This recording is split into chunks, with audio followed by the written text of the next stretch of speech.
Beyond the Map, the Mount Analogue Revelation. Episode 1, The Seed of an Idea. 1.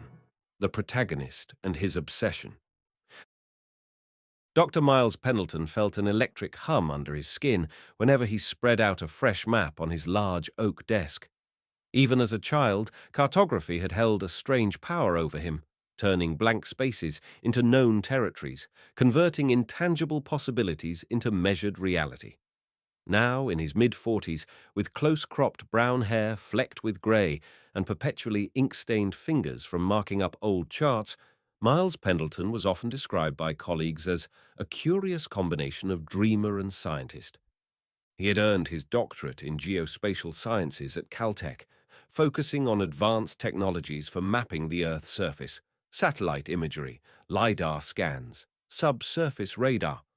Over the years, he had contributed to numerous cartographic projects, ranging from digital relief maps of remote mountainous regions to intricate bathymetric surveys of suboceanic ridges. In short, Dr. Pendleton had the sort of impeccable scholarly pedigree that carried weight in the academic circles of Pasadena, California. But for the past month, a single text from the early 20th century had commandeered his thoughts. René Daumal's unfinished novel, Mount Analogue. The short novel's premise was both mystical and scientific, involving an invisible, unreachable mountain that stood as a metaphysical link between Earth and a higher realm. Most academics dismissed it as allegorical or surrealist. Miles, however, found himself unable to let it go. He was convinced that Daumal had seeded real clues in the text about an actual island that no modern cartographer had ever definitively placed on a map. His colleagues, among them some of the world's leading geospatial scientists, were unnerved by this sudden shift in his demeanor. According to them, Mount Analogue was a curious piece of literature, yes, but entirely fictional. Miles's uncharacteristic insistence that the book pointed to a real, undiscovered island somewhere in the vast waters of the South Pacific struck them as quixotic, if not outright delusional. But Miles pressed on, not unaware of how he was starting to appear. Logic demanded caution, yet his intuition, fired by the synergy of science and mysticism, refused to relent. 2. Strange Clues from the Past. The first real spark beyond mere speculation came when Miles discovered a bundle of old letters in the Caltech archives. They were part of a donation from the estate of a once obscure scientist named Dr. Émile Gaspard, who had been friends with René Daumal in the 1930s. Gaspard's archived letters included correspondences that hinted at a meeting he had with Daumal in France, during which Daumal allegedly showed him sketches of a mountain that appears only by virtue of cosmic alignment. According to these notes, Daumal believed that the island of the invisible mountain was guarded by thick fog and unusual magnetic anomalies that confounded conventional navigation. One especially cryptic line caught Miles's eye. For those who disbelieve, the island is unseen. For those who are ready to ascend, it appears. Something about it made the hair on the back of Miles's neck stand on end. He recognized the romantic flourish, but also saw the footprints of real phenomena. Microclimates that caused persistent cloud cover, unusual magnetic fields, oceanic illusions caused by temperature inversions. Suddenly, Daumal's invisible mountain felt less like a fable and more like a potential geographical reality. Digging deeper, Miles found marginal notes in Gaspard's letters that referenced a hush-hush expedition in the late 1940s. Mention of the U.S. Navy surfaced repeatedly, suggesting that an undisclosed naval group had taken an interest in the region Gaspard had described. By the 1950s, Gaspard fell silent in his letters, as though forced to sign a non-disclosure agreement or threatened into secrecy. The last letter ended with, "I have said too much. Soon they will take over. This plant, as you must suspect, is the real key." A plant. Miles had never encountered any mention of a plant in Mount Analogue itself, yet these letters implied that Gaspard, or perhaps Daumal, knew of a botanical curiosity on the island. Miles's excitement escalated. 3. The academic outcast. At Caltech, rumors circulated.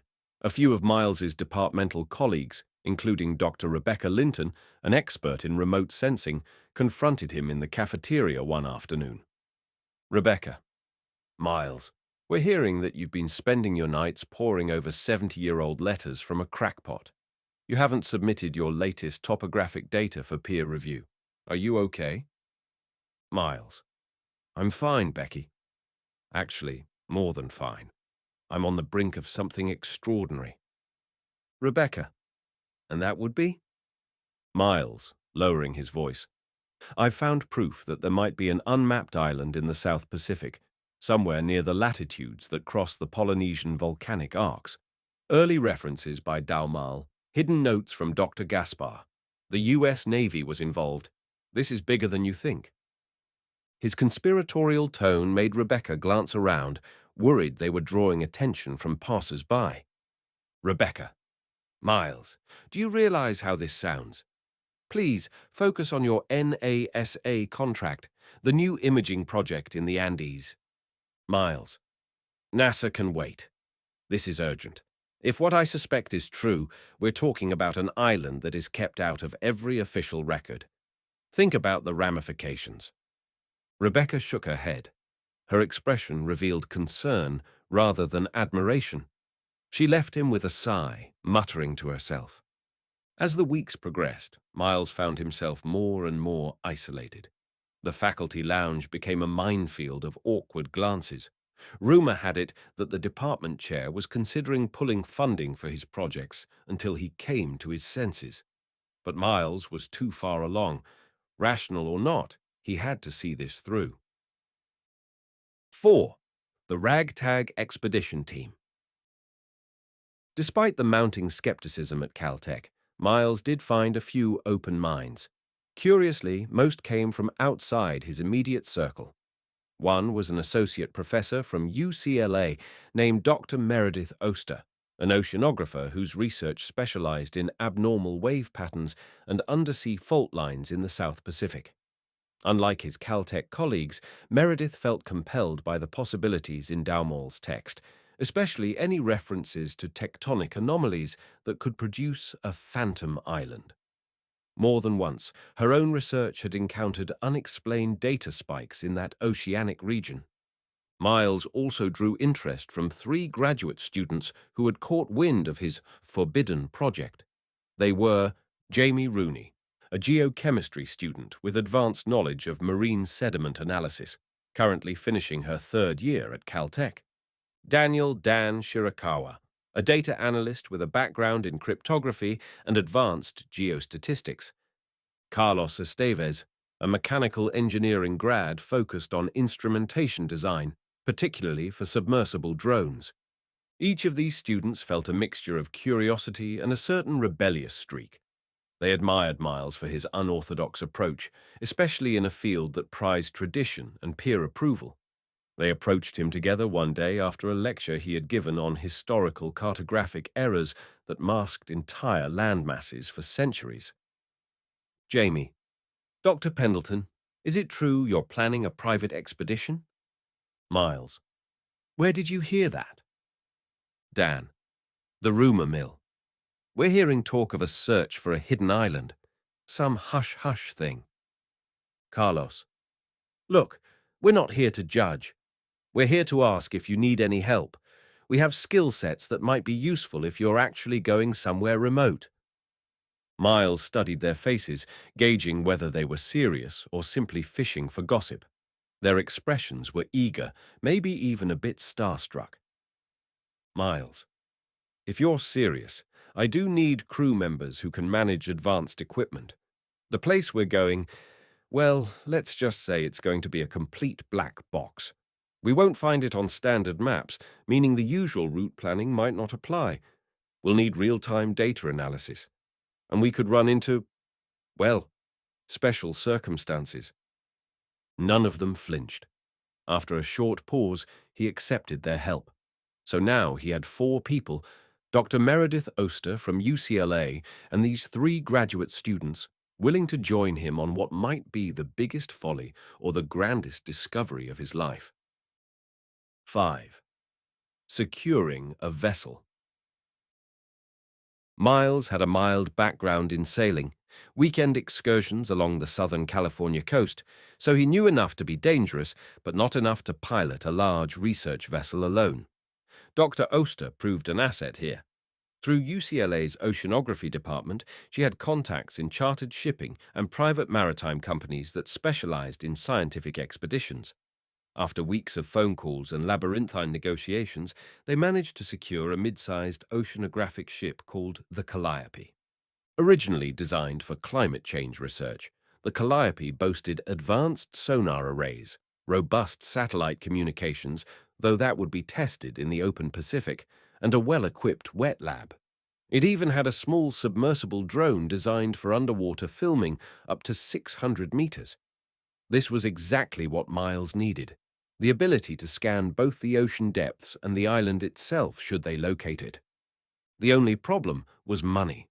Caltech wouldn't foot the bill for an expedition it deemed fringe. UCLA offered only partial funds. With no official institutional backing, the charter cost of the Calliope became a major obstacle. In the end, Miles drained a large portion of his personal savings, money he had inherited from his grandmother, to cover the rest. It was a reckless gamble, but rational arguments fell on deaf ears once the idea had seized him. 6. Preparations and skepticism. Word of the expedition reached the ears of Dr. Edmund Bascom, the chairman of Caltech's Division of Geological and Planetary Sciences. Bascom confronted Miles in a hallway lined with glass cases displaying antique astrolabes and sextants. Bascom: Miles, I've just heard about your plan. I hoped it wasn't true, but apparently it is.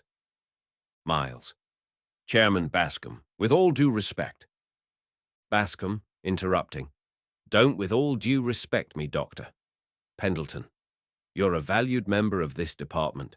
I hate to see you throw away your reputation on what amounts to a literary ghost chase. If you persist in this, you should know that your position here is precarious. Miles felt his chest tighten. He also felt, strangely, a surge of adrenaline that steeled his resolve. Miles: Are you threatening to fire me? Bascom: I don't think it will come to that if you listen to reason. You have responsibilities, including ongoing grants and students who depend on you for guidance. Miles: Yes, I do. And I'm guiding them to a place that could redefine cartography.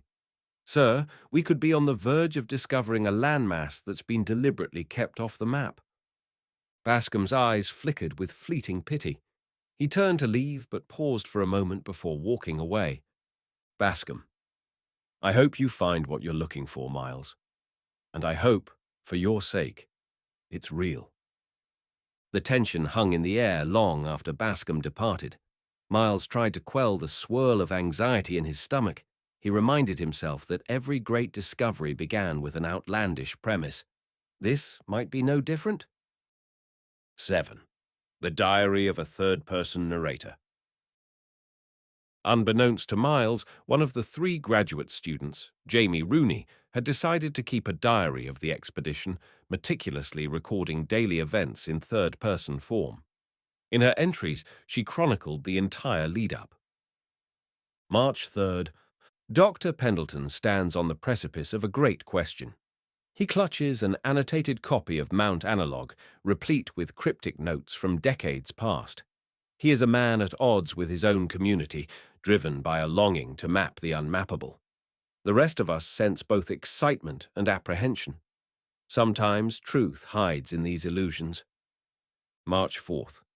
The excitement is palpable. Calls to shipping companies, the click of keyboards analyzing bathymetric data, the frantic scrawling of lines across navigational charts.